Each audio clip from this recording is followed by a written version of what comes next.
বিদেশে যারা চাকরি করে প্রায় 1.5 কোটি মানুষ, তাদের একমাত্র বাহন হচ্ছে মাইক্রোবাস। দেশে বিয়ে শাদী করা, এমনকি আপনার ছোটখাটো অনুষ্ঠান, ব্যবসা বাণিজ্য, স্টাফ সবটা ক্ষেত্রে মাইক্রোবাসের বড় একটা অবদান আমরা পেয়েছি। এবং সেই কারণে এই মাইক্রোবাসের দুটিটা 22 সালে কমানো হয়েছে। কিন্তু অত্যন্ত দুঃখের বিষয় যে একটা যেটা সবচেয়ে বেশি ব্যবহার হয় 10 থেকে 15 সিটের সাইজে, এটা 70% কমানো হয় হাইয়েস্ট কিংবা ওই সাইজে। এটা বলে 8702HS কোড। এই কোডে এটাকে কিন্তু পাবলিক ট্রান্সপোর্ট হিসেবে ঘোষণা করা হয়েছে বাস, কিন্তু সাপ্লিমেন্টারি ট্যাক্স এটা থাকার কথা না। আমরা এবার সাবমিট করেছি সরকারের কাছে, রাজস্ব বোর্ডের কাছে। আপনাদের মাধ্যমে জোরসোরে বলতে চাই, এটা এখানে এত বেশি দাম হয়ে গেছে, 40 লক্ষ টাকা দাম, 30 থেকে 40 লাখ টাকা দামের মধ্যে গাড়ি চলে গেছে, যেটা এত বেশি হওয়াতে লোকেরা কিনতে পারছে না। বিশেষ করে যারা বিদেশে থাকে তারা একটা গাড়ি কিনে ভাড়া দেয়, নিজেরাও চলে। এটা একটা নীরব একটা বিপ্লব সাধিত হয়েছে মানুষের ব্যবহারের ক্ষেত্রে। অর্থাৎ এই গাড়িটা প্রত্যাহারের জন্য আমরা বলেছি আপনাদের মাধ্যমে আমাদের দেশে ইন্ডাস্ট্রি, গার্মেন্টস থেকে আরম্ভ করে সকল ইন্ডাস্ট্রি, স্টাফ ক্যারি, মাল ডেলিভারি সবাই এটা ব্যবহার করে থাকে। এতে সম্পর্ক থাকার কোনো কারণ থাকতে পারে না, কারণ এটা কোনো বিলাসী গাড়ি না। দেশে ইলেকট্রিক গাড়ি ব্যবহারের প্রেক্ষাপট এই ব্যাপারে আমরা বলতে চাই, জ্বালানি সাশ্রয়ী ও পরিবেশ বান্ধব ইলেকট্রিক গাড়ি আমদানির বিষয়ে গত কয়েক বছরে দেশে বেশ আগ্রহ তৈরি হয়েছে। মোটর যানের 2030 সাল নাগাদ ফসিল ফুয়েলের ব্যবহার কমে আসার প্রেক্ষিতে বাংলাদেশে ইলেকট্রিক গাড়ির ব্যবহার বৃদ্ধি পাওয়ার সম্ভাবনা রয়েছে। তবে ইদানিং যেসব ইলেকট্রিক গাড়ি আমদানি হচ্ছে তার মধ্যে অনেক নিম্নমানের গাড়ি আছে।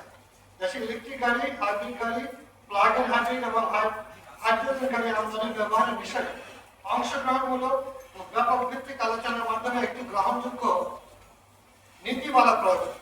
আমরা যেমন উন্নত বিশ্বে ইউকেতে করেছে, তারা ইতিমধ্যে কিন্তু গ্রিন এনার্জি সিস্টেমে তারা গিয়েছে, হাইব্রিড থেকে ইলেকট্রিক থেকে হাইড্রোজেন ইত্যাদি ভবিষ্যৎ তারা রাখছে। আমরাও কিন্তু আপনাদের মাধ্যমে প্রস্তাবটা দিতে চাই সরকার এবং জনগণের জ্ঞাতার্থে, যে এখানে একটা কম্প্রিহেন্সিভ পলিসি দরকার।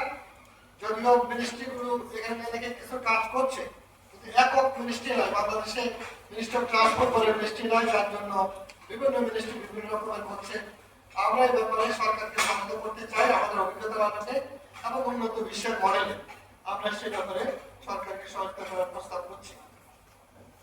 আমাদের দেশে পিক আপ গাড়িটা জাপান থেকে আগে আসতো, কিন্তু পরবর্তীতে পিক আপের ভ্যালু এবং ডিউটি নিয়ে একটা অঘোষিত সমস্যা তৈরি করে দেখা গেল যে কেবলমাত্র ভারত থেকে আসা পিক আপগুলো পুরোটা বাধা দখল করেছে। সেগুলোর মানের প্রশ্ন আমরা জনগণের উপরে ছেড়ে দিচ্ছি, যে এগুলো দেখা যাচ্ছে 5 বছর টিকছে না ক্ষেত্রে অনেক গাড়ি। অথচ জাপান থেকে একটা পিক আপ 25-30 বছর পরেও কিন্তু রিসেল গুলো আছে, তার টেকসই লাইফ অনেক বেশি। আমরা মনে করি এই জায়গায় কমার্শিয়াল গাড়িগুলোর আয়ুষ্কাল অনেক বেশি। আমি সাথে যদি ইংল্যান্ডের মতো দেশে শুধুমাত্র ইমিশন স্ট্যান্ডার্ড, দ্যাট ইজ আপনার পরিবেশ দূষণের মাত্রার উপর নির্ভর করে তারা আমদানি অনুমতি যে ইউরো 4 এর নিচে আসতে পারবে না, এরকম কিছু। বাংলাদেশে এটা এখন সময়ের দাবি দেওয়া হলে পর এখানে কিন্তু আমরা অনেক কম খরচে গাড়ি পেতে পারি, সরকার রাজস্ব বৃদ্ধি পাবে, কিন্তু ব্যবহারকারীরা গাড়িটা পাবে। আমরা কিন্তু ক্রমশ প্রাপ্যতার সংকটের দিকে এগিয়ে যাচ্ছি।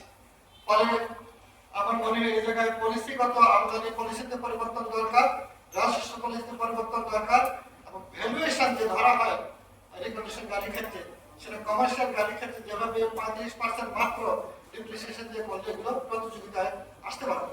সেই জন্য আমরা আমাদের প্রস্তাব এফবিআরকে দিয়েছি। আপনাদের মাধ্যমে জানাতে চাই, আমরা এগুলো করা হলে দেশের অর্থনীতিতে অবদান আসবে, আপনি ব্যবহার করতে পারবে, এবং সবচেয়ে বড় কথা আমরা যে কাঙ্ক্ষিত অর্থনৈতিক উন্নয়নের রূপরেখা কল্পনা করছি সেটা অর্জনের জন্য মানে ট্রান্সপোর্ট অ্যাভেলেবল হতে হবে। অ্যাম্বুলেন্স আমদানির ক্ষেত্রে ভ্যাট আছে, অ্যাম্বুলেন্স একটা লাইফ সেভিং। গত কোভিডের সময় এই অ্যাম্বুলেন্স যে কি সার্ভে দিয়েছে আপনারা তো আশা, এই অ্যাম্বুলেন্স যদি না থাকতো হাজার হাজার অ্যাম্বুলেন্স মেডিকেল অ্যাম্বুলেন্স গুলাই কিন্তু বাঁচিয়ে রেখেছেন। ফলে এটার উপরে আমরা মনে করি ভ্যাট থাকাটা যৌক্তিক নয়, এটা প্রত্যাহার করে আমরা প্রস্তাব করেছি। বাস, ঢাকা শহরে সরকার এবং আপনারা জানেন যে নারকীয় অবস্থা গণপরিবহনে। আমরা মনে করি যে আমরা গাড়ির ব্যবসা করছি, কিন্তু গণপরিবহনকে আমরা সমর্থন করি, ব্যাপকভাবে সমর্থন করি। আমি নিজে দাবি করতে পারি আজ এই যে মেট্রো রেল, সেটা একটা কমিটিতে আমি ছিলাম এবং সেই কমিটিতে জামিল চৌধুরী সাহেব ছিলেন, ঢাকা ট্রান্সপোর্ট কোঅর্ডিনেশন বোর্ড ছিল তার উপদেষ্টা পরিষদে। আমরা লড়াই করে কিন্তু মেট্রো রেল ঢুকিয়েছিলাম। তারপর রেলকে বাদ দিয়ে কিন্তু বাস র্যাপিড ট্রানজিট বিআরটি এই পলিসি হচ্ছিল ওয়ার্ল্ড ব্যাংকের পয়সা। সেখানে আমরা বললাম এত ঘন বসতিপূর্ণ দেশে কেবল বাস দ্বারা পাবলিক ট্রান্সপোর্টের সমস্যার সমাধান নয়, হতে পারে না। তখন তারা 6 মাস টাইম বাড়িয়ে দিয়ে রেলকে ইনক্লুড করা হয়, রেল মাটির তলে, উপরে এবং আকাশের বেলা এখন হয়েছে। তো আমরা ধন্যবাদ জানাই সরকারকে যে তারা অন্তত পক্ষে একটা মেট্রো বলে আমরা চালু করতে পেরেছি, আমাদের জীবনকালে আমরা দেখে যেতে পারলাম। কিন্তু এটা অনেক এক্সপেন্সিভ। আমরা মনে করি আমাদের কাছে বুদ্ধি আছে, আমাদের অভিজ্ঞতা আছে, আর অনেক কম খরচে মেট্রো করা সম্ভব। এবং সেটা নিচের রেল, পাতাল রেল, উপরের রেল, সেগুলো আমরা আমাদের বুদ্ধি এবং প্রযুক্তি সমান বিশ্ব থেকে উন্নত থেকে আমরা এনে কিন্তু আমরা অনেক কম খরচে ভারতের মতো করে আমরা করতে পারি। এবং সেটা করা উচিত। তাহলে আমাদের মানুষ যেমন এটা 100 টাকা ভাড়া, আর পাবলিক ট্রান্সপোর্টে ভাড়া আরো অনেক কম হওয়া উচিত বলে আমরা মনে করি। এবং আমরা বাসের কথা বলছি, বাসের বয়স বাড়িয়ে দেওয়া হয়, বাস অনেক কম খরচে হতে পারে, বাসে কোনো ডিউটি থাকা দরকার নেই। এবং এই যে বাস ঢাকা শহরে চলে সবগুলোকে রিপ্লেস করা সম্ভব। সরকারের কিছু করতে হবে না, এখানে নীতিমালা করে দেবে এবং সেখানে কিন্তু এবং রুটগুলোকে যদি রেশনালাইজ করা হয় তাহলে একটা বৈপ্লবিক পরিবর্তন হতে পারে। বাস আমদানির ক্ষেত্রে বয়সীমা তুলে দেওয়া উচিত এবং শুধুমাত্র দূষণের মাত্রা নির্ণয় করে, যেটা উন্নত বিশ্বে করে, ইংল্যান্ডের মতো দেশে করে, সেটা পরে করা হলে আমি মনে করি যে বাসের মাধ্যমে একটা বড় বৈপ্লবিক পরিবর্তন আসতে পারে। নতুন গাড়ি, পুরনো গাড়ির চাহিদা দেশে অর্থনৈতিক অগ্রগতির সাথে গত কয়েক বছর ধরে নতুন গাড়ির নির্মাণ শিল্প স্থাপনের বিষয়টি সামনে এসেছে, জোরে আলোচনা হচ্ছে। আমরা এটাকে সমর্থন করি, কিন্তু প্রশ্ন হচ্ছে আমাদের বাজারের সাইজ করবে। বাজারের চাহিদা হচ্ছে 30 থেকে 35 হাজার ইউনিট গাড়ি আমদানি হয়। এটা দিয়ে কিন্তু কোনো ইন্ডাস্ট্রি ভায়াবল না। সেই ক্ষেত্রে আমরা ইন্ডাস্ট্রি করতে গেলে কিন্তু মিনিমাম 1 লক্ষ গাড়ি বাজারে পৌঁছতে হবে।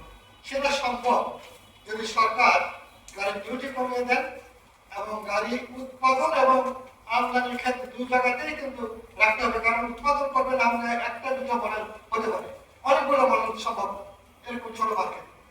সেই ক্ষেত্রে যেগুলো ভায়াবল সেগুলোর জন্য সরকার সুযোগ করে দিন, কিন্তু ট্যাক্স কমিয়ে দিয়ে সারা দেশের মধ্যে মধ্যবিত্তকে আরো যদি উৎসাহ দেওয়া হয় তাহলে তারা এখন যেমন জীবনটা হাতে অটোতে চলে, বিভিন্ন যানবাহনে চলে, প্রতিদিন আমাদের এখানে কিন্তু গণহত্যার মতো মানুষ মারা যাচ্ছে।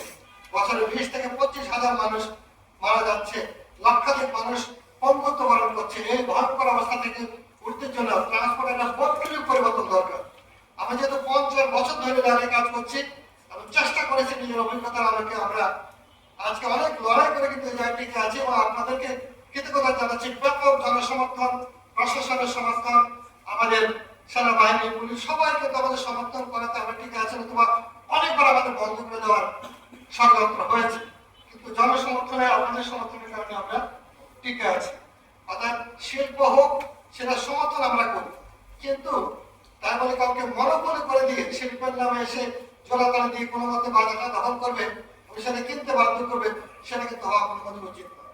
ইংল্যান্ডে আপনার গাড়ি, নতুন গাড়ির বাজার হচ্ছে 1.7 মিলিয়ন, 17 লক্ষ, আর পুরাতন গাড়ির বাজার হচ্ছে 7 মিলিয়ন, 70 লক্ষ। অর্থাৎ কত ব্যস্ত, তাহলে তারা তো উৎপাদনকারী, তারাও কিন্তু আমদানি করতে দিচ্ছে। আমরা মনে করি যে এই উদাহরণগুলো আমাদের জন্য দরকার এবং সেইভাবে কিন্তু নতুন পুরাতন সহাবস্থান হতে পারে, টেকসই হতে পারে এবং কম্পিটিশন হতে পারে, ইন্ডাস্ট্রি হতে পারে। আমাদের এখানে বন্ধ করে দিয়ে তবে যারা বলে তারা কিন্তু মনোপলি করতে চায়। মনোপলি করলে কিন্তু আপনার পকেট থেকে টাকা নেবে এবং সেখানে প্রফিটিয়ারিং করবে। আসলে পাবলিকের স্বার্থে কিন্তু আমাদের এখানে পৃথিবীতে উন্নত বিশ্বের যে পলিসি আছে সেভাবে কিন্তু আমাদের যেতে হবে। মূল্য আছে, অথবা আমাদের পক্ষে এর বাইরে যাওয়া সম্ভব নয়। নতুন রেজিস্ট্রেশন কার্যক্রম একটা বিষয় আপনাদের দৃষ্টি আকর্ষণ করি। দেখা যাচ্ছে যে অনেক বছর ধরে একটা বৈষম্য এখানে বিরাজমান আছে। আমরা এখানে দিয়েছি আমাদের কাছে সে বৈষম্যটা কি আগে গাড়ি আনতো ব্যক্তি পার্সোনাল লেভেল, যেটা আপনি বিদেশে গেলেন একটা পার্সোনাল লেভেল কারণে গাড়ি নিয়ে আসতেছে, আপনাকে ঘোষণা দিয়ে গাড়ি আনতো, সেটাকে আপনার নামে রেজিস্ট্রি করতে হতো এবং তারপরে যারা কিন্তু তার নামে রেজিস্ট্রি হতো। আর যারা ডিলার কিংবা ডিস্ট্রিবিউটার তারা গাড়ি আমদানি করে বিক্রির জন্য তাদেরটা সরাসরি আপনি ক্রেতার নামে রেজিস্ট্রি করা হতো। তখন রেজিস্ট্রেশন ফি ছিল 2000 টাকা। আজকে রেজিস্ট্রেশন করতে অনেক ক্ষেত্রে লাখ টাকা লাগে, মিনিমাম হচ্ছে প্রায় কত 50,000 টাকা মিনিমাম, মিনিমামটা আপনি 1500 সিসিতে 1.5 লাখ টাকা লাগে, যেটা অনেক বেশি। উন্নত বেশি কিন্তু এরকম না, গাড়ির ডিউটিও কম, ডিউটি নাই অলমোস্ট, আবার অপরদিকে তাদের এখানে রেজিস্ট্রেশন এত ফি না। তাহলে আমরা কি করছি? আমরা একটা সরাসরি সরকারের বিবেচনার জন্য বর্তমান সরকারের যেহেতু আমাদের প্রফেসর সরকার মতো বিশ্বনন্দিত মানুষ আছেন, আমাদের ট্রান্সপোর্টে যারা আছেন তাদের দৃষ্টি আকর্ষণ করছি, এটা কিন্তু একটা চরম বৈষম্য। একটা রিকন্ডিশন গাড়ি আপনি একদিকে অনেক বেশি ট্যাক্স নিচ্ছেন, অপরদিকে রেজিস্ট্রেশন ফি নতুনের চেয়ে বেশি নিচ্ছেন, যেটা বিশ্বাস হয় না যে আমরা আমাদের কাছে এই চারটা তুলে ধরেছি। নতুন হচ্ছে রিকন্ডিশনের ক্ষেত্রে বেশি, কারণ তারা বলছে আমরা বেশি পাচ্ছি, কিন্তু সরকার এরকম কোনো আইন করে না, আইন কিন্তু এটা নাই। বিএনপি বলছে এটা একটু রেভিনিউ বেশি হচ্ছে, আপনাদের অসুবিধা কি? আমি কেন আপনার রেভিনিউ বেশি নেবেন? আমাদের নিতে বলা হয় না? আমরা বহুবার প্রতিবাদ করেছি একটা রিকন্ডিশনে তারা ট্রান্সফার হিসাবে, কারণ আমাদেরকে তারা ডিলার হিসেবে গণ্য করছেন, তারা নতুন 4-5 জন আছে তাদেরকে ডিস্ট্রিবিউটর হিসেবে গণ্য করছেন। আমরা যে রেভিনিউ দিচ্ছি, এত বিশাল এমপ্লয়মেন্ট দিলাম, পুরো দেশের ট্রান্সপোর্ট চাহিদা মেটালাম, তাদের কিন্তু ঘুম ভাঙছে না, কারণ তারা চিন্তা করছে জনগণকে রেসপেক্ট করে রাখতে পারে। আমি মনে করি এটা চরম আপত্তিকর। আপনাদের সামনে তুলে ধরলাম একটা নতুন হচ্ছে একটা রিকন্ডিশন গাড়ি কিংবা ইউজ গাড়ির রেজিস্ট্রেশন ফি বেশি, এটা কেউ বিশ্বাস করবে না, কিন্তু এটা বাস্তব। অর্থাৎ এটা অত্যন্ত আপত্তিকর, এটা আমি মনে করি যে কোনো মধ্যে হতে পারে না, আইনের মধ্যেও কিন্তু নাই। আপনার নামে তারা বলছে এটা আগে থেকে হয়ে আসছে, আগে কিন্তু এত এরকম আমাদের মতো অর্গানাইজ ডিলারশিপ ছিল না। আমরা সবাই কিন্তু এখন ইনকাম দিচ্ছি, একজন সদস্য ওয়ার্কার আছে, এমপ্লয়ার আছে, 5 থেকে 6,000 টাকা রাজস্ব দিচ্ছি, আমাদেরকে তারা কিন্তু রিকগনাইজ করছে। তো আমরা আপনাদের মাধ্যমে সরাসরি সরকারের দৃষ্টি আকর্ষণ করতে চাই। বর্তমান সরকারের বিশ্বনন্দিত আমাদের সরকার প্রধান আছেন এবং যারা বোর্ডে আছেন, ক্যাবিনেটে আছেন, তারা সবাই আপনার ক্ষেত্রে প্রতিষ্ঠিত মানুষ এবং একটা বিপ্লবের মাধ্যমে সরকার প্রতিষ্ঠিত। এখানে জনস্বার্থের হানিকর কোনো কাজ হতে পারে না। এই বিষয়টি জরুরি ভিত্তিতে যেন সরকার বিবেচনা করে, যেটা অনলাইন বড় আমরা মনে করি যেহেতু গাড়িটি রেজিস্ট্রিকৃত, অন্য দেশে রেজিস্ট্রি হয়েছে, ব্যবহৃত গাড়ি, সেটা নতুনের সমান রেজিস্ট্রেশন ফিও হওয়া উচিত, সেটা হচ্ছে ট্রান্সফার ফি সমান হওয়া উচিত, যেহেতু আমি ট্যাক্সও কম দিচ্ছি এবং আমাদের ব্যাপক জনগোষ্ঠীর চাহিদা মেটাচ্ছি। এটা আপনাদের মাধ্যমে গৃহীত হবে, সরাসরি সরকারের দৃষ্টিতে আনতে চাই।